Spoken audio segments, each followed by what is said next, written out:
Thank you, Hachimichi Michi. Oke, di sini aku ingin jelasin tentang perubahan lingkungan terhadap lingkungan bumi. Disclaimer dulu, aku bakalan kenalin diri aku dulu. Hello guys, aku Siva Sakina Putri dari kelas 105. Nah, kali ini aku ada tugas biologi yang mengharuskan aku untuk presentasi dan juga nguploadnya di YouTube. Wow, takutnya. Alright, kita bakalan kembali ke pembahasan. Nah, di sini aku bakalan ngebahas perubahan lingkungan terhadap lingkungan bumi. Nah, jadi kita bakalan ngebahasin 6 pembahasan. Yang pertama ada keseimbangan dan perubahan lingkungan. Yang kedua, pencemaran lingkungan. Yang ketiga, macam-macam polutan. 4, macam-macam pencemaran. 5, akumulasi bahan pencemar. 6, usaha mengatasi pencemaran lingkungan.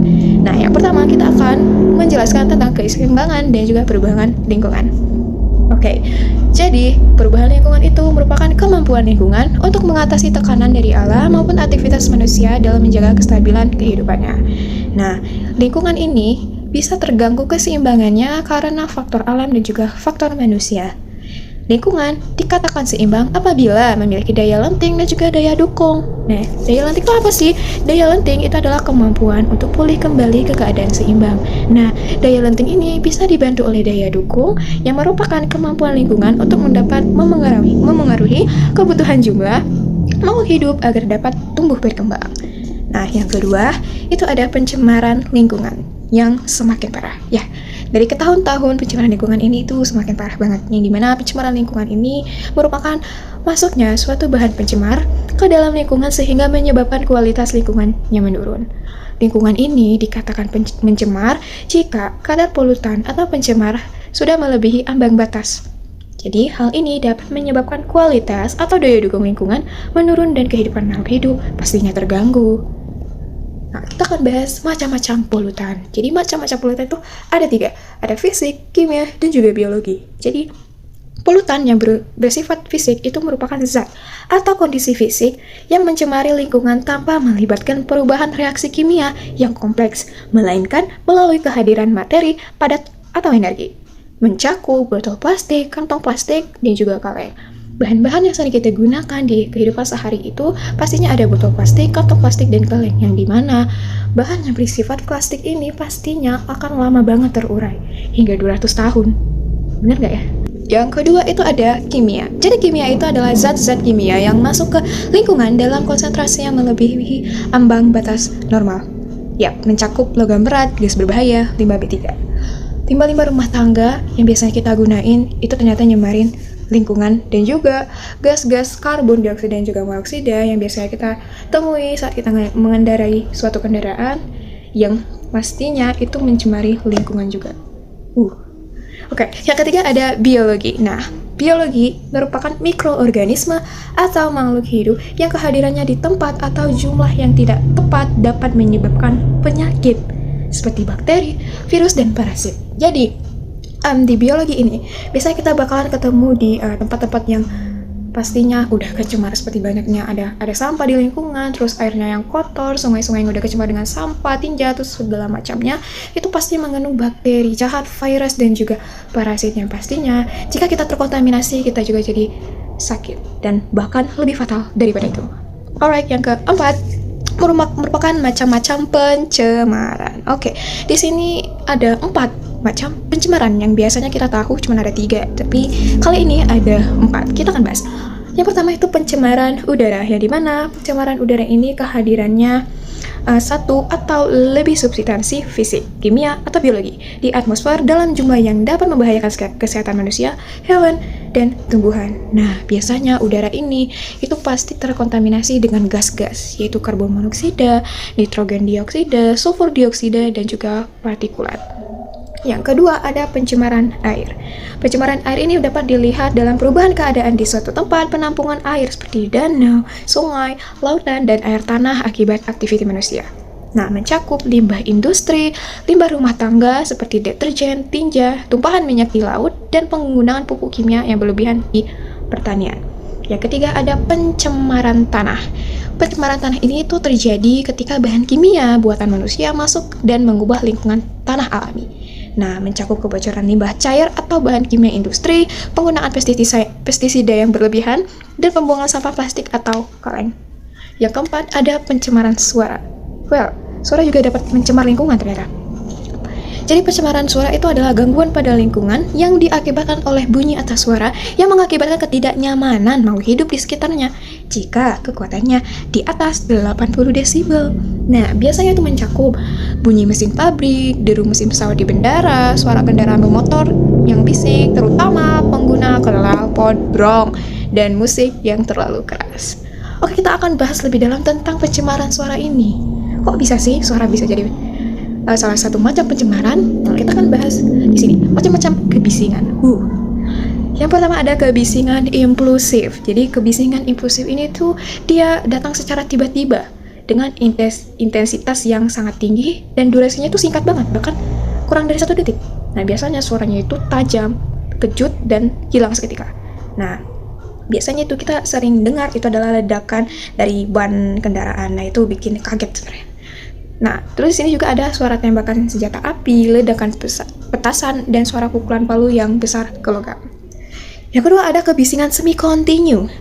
Kebisingan yang biasanya terdengar terputus-putus gitu, tidak berlangsung menerus-menerus, tapi ada periodenya.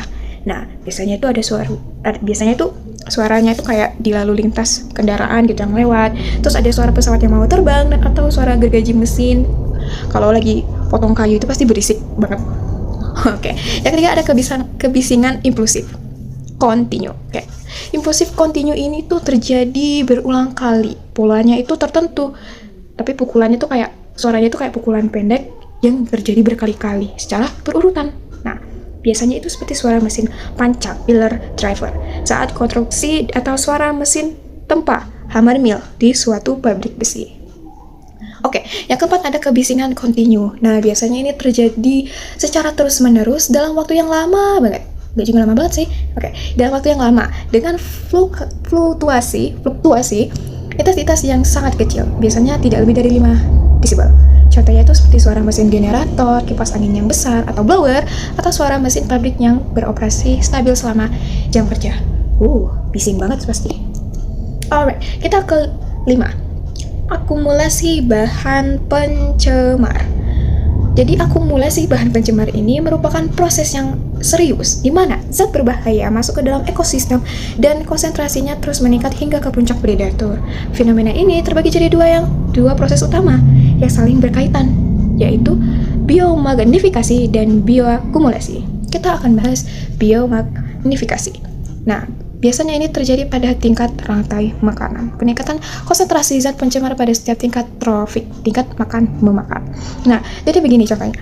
Jika ada suatu konsumen satu atau produsen yang menyerap suatu air dalam tanah, tetapi airnya ini itu udah terkontaminasi. Nah, terkontaminasi dengan gas-gas atau zat-zat bahaya yang udah masuk ke dalam air, pastinya tumbuhan atau produsen yang menyerap bakalan terkontaminasi. Nah, dari tanaman yang terkontaminasi ini pastinya juga akan dimakan oleh konsumen satu seperti ulat, belalang, atau serangga-serangga lainnya yang dimana saat mereka memakan tumbuhan tersebut mereka bisa dapat terkontaminasi juga. Nah, ini akan berlaku ke trofik selanjutnya, ke konsumen selanjutnya hingga ke konsumen terakhir. Yang kedua ada bioakumulasi. Nah, terjadi pada tingkat individu. Nah, proses ini yang dimana organisme menyerap zat seperti logam berat atau pestisida lebih cepat daripada kecepatan tumbuhnya untuk membuang atau mengurai zat tersebut melalui ekspresi atau metabolisme. Alright, kita beralih ke usaha mengatasi pencemaran lingkungan. Nah, walaupun lingkungan kita ini udah tercemar, pastinya ada usaha untuk mengatasi pencemaran lingkungan agar bumi kita bisa baik lagi. Nah, yang pertama, mengatasi pencemaran udara. Yang paling kita bisa lakukan adalah mengurangi jumlah kendaraan pribadi secara signifikan. Jadi, jika kalian pergi sekolah, kuliah, kerja, jika tempatnya itu dekat, sebaiknya kalian naik sepeda atau jalan kaki aja. Memang benar kita bisa merasa lelah, tapi kita bisa jadi lebih sehat dan juga mengurangi pencemaran yang ada. Nah, kemudian ada penggunaan energi terbarukan. Nah, listrik bisa dibuat dari tenaga surya, angin, dan juga air. Jadi, adanya energi ini kita bisa menikmati listrik sampai sekarang. Kemudian ada reboisasi. Nah, reboisasi ini merupakan penanaman pohon kembali. Jadi, pohon ini tuh berfungsi banget untuk lingkungan kita. Karena apa? Dia dapat menyerap gas-gas berbahaya dan dapat diolah dan dinetralisirkan menjadi oksigen. Dan tentunya bumi kita bisa jadi lebih sehat. Kemudian ada uji emisi berkala. Jadi, memastikan kendaraan bermotor dan cerobong asap pabrik memiliki standar vital yang baik. Nah, kedua ada mengatasi pencemaran air. Yang pertama itu ada pengelolaan limbah industri. Jadi limbah industri yang cair itu diolah dulu sebelum dibuang ke sungai agar zat kimia berbahayanya tidak membahayakan makhluk hidup dan bisa ternetralisir. Terus ada pengurangan sampah plastik. Mencegah plastik masuk ke perairan yang dapat terurai menjadi mikroplastik. Jadi plastik ini jika dibuang ke dalam perairan pastinya akan mengganggu ekosistem yang ada di laut atau di air. Kemudian ada tindakan membuang sampah atau limbah rumah tangga ke sungai, seperti minyak, jelatah, deterjen berlebihan, dan juga kotoran. Terus ada konservasi daerah aliran sungai. Nah, menjaga vegetasi di sekitar sungai untuk mencegah erosi dan sedimentasi. Kemudian ada mengatasi pencemaran tanah, yang biasanya kita tahu adanya prinsip 3R. Sekarang kita akan jelasin prinsip 9R. Tambah 6. Oke, yang pertama ada refuse. Menolak penggunaan barang sekali pakai. Jadi, kita bisa menggunakan barang-barang yang lebih baik dipakai berkali-kali dibanding kita menggunakan barang sekali pakai terus dibuang. Itu lebih mencemari lingkungan. Terus ada reduce, mengurangi konsumsi barang yang berpotensi menjadi sampah. Seperti layaknya kayak bungkus gorengan, bungkus makanan, itu berpotensi menjadi sampah pastinya. Jadi, diminimalisir. Oke, ada reuse, penggunaan kembali, memakai ulang barang yang masih layak pakai. Jadi, kalau kita punya barang yang bisa dilihat itu masih bisa dipakai lagi, sebaiknya kita pakai lagi. Kenapa? Kalau kita buang, itu bisa mencemari lingkungan pastinya, apalagi bahan plastiknya itu susah banget untuk diurai. Kemudian ada repair, memperbaiki barang yang rusak. Nah, jika barangnya itu masih layak pakai tapi rusak, kita masih bisa baiki. Nah, dari memperbaiki barang tersebut, kita nggak perlu lagi buang-buang barang dan juga beli baru. Bisa hemat, terus nggak nyemarin lingkungan. Oke, terus ada recycle atau mendaur ulang. Nah, recycle ini biasanya melibatkan plastik-plastik, kertas, ataupun logam. Jadi sampah-sampah itu dapat diolah kembali menjadi barang baru yang pastinya bisa kita gunakan dan juga nggak mencemari lingkungan lagi. Bahkan bisa diminimalisir jumlahnya. Oke, terus ada recover atau pemulihan. Memulihkan energi dari sampah yang tidak bisa didaur ulang. Kemudian ada refurbish atau remanufacture, memperbarui produk lama agar memiliki kualitas seperti baru. Yang ketiga ada rethink atau redurability, mengutamakan produk dengan daya tahan tinggi atau long lasting. Jadi sebaiknya kita menggunakan barang-barang yang mahal tapi dia kualitasnya bagus dan bisa dipakai terus-menerus atau dalam jangka waktu yang lama, itu lebih bagus dibanding kita beli barang yang murah tapi kualitinya jelek. Itu pasti kayak nggak bisa dipakai lama dan akhirnya bakalan dibuang juga. Terus ada replace, mengganti bahan berbahaya dengan alternatif yang lebih organik. Jadi ada beberapa barang-barang yang mempunyai bahan-bahan yang kurang baik untuk kita atau bahan berbahaya mungkin. Jadi kita bisa melihat atau membeli barang-barang yang menggunakan bahan organik gitu atau alternatifnya. Jadi jadi bisa mengurangi pencemaran lingkungan. Oke, di sini kita ke mengatasi pencemaran lingkungan, yaitu pencemaran suara. Nah, pencemaran suara ini bisa diatasi loh ternyata.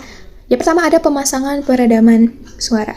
Menggunakan material akustik pada bangunan di dekat area bising, seperti bandara, pabrik, dan juga jalan tol. Nah, pastinya kita mungkin di industri tersebut lebih baik menggunakan peredam suara, karena biar mereka itu bisa kerjanya bisa konsentrasi dan pastinya nggak ganggu lingkungan dan orang-orang sekitar. Nah, kedua itu ada zona hijau. Nah, zona hijau ini merupakan penanam pohon rimbun di pinggir jalan raya karena daun dan batang pohon efektif menyerap gelombang suara. Nah, jadi pohon-pohon yang tinggi, besar, lebat-lebat, jika ditanamnya itu kayak rapat-rapat, itu bisa banget mendem suara. Jadi suara yang datang itu kayak terdengar samar-samar dan pastinya nggak ada suara bising. Jika kita keluar dari pepohonan itu, nah mulai deh suaranya bakalan bising banget.